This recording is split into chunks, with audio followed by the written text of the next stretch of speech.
வைகுண்ட ஏகாதசி எப்படி தோன்றியது தெரியுமா? வாங்க இந்த வீடியோவில் சொல்கிறேன். ஒரு காலத்தில் உலகத்தில் தர்மம் குறைந்து அதர்மம் அதிகரித்த போது முரன் என்ற கொடிய அசுரன் 3 உலகங்களையும் கலக்கத்தில் ஆழ்த்தினான். தேவர்கள் அனைவரும் உலகைக் காக்கும் திருமாலிடம் சரணடைந்தனர். திருமால் அந்த அசுரனுடன் பெரும் போரில் ஈடுபட்டு நீண்ட போருக்குப் பிறகு ஒரு புனிதமான குகைக்குள் சென்று யோக நித்திரையில் ஓய்வு கொண்டார்.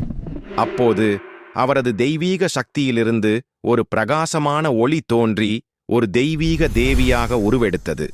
உறங்கிக் கொண்டிருந்த திருமாலை கொல்ல முயன்ற முரனை அந்த தேவி ஒரே நொடியில் அழித்து தர்மத்தை காத்தாள்.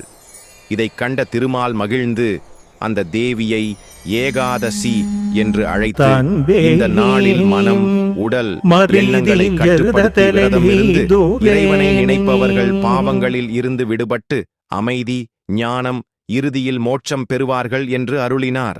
அந்த நாளிலிருந்து ஏகாதசி விரதம் ஒரு புனிதமான ஆன்மீக பாதையாக மனிதர்களால் கடைபிடிக்கப்படுகிறது. இது உடலை மட்டுமல்ல, மனத்தையும் தூய்மைப்படுத்தும் விரதமாகும்.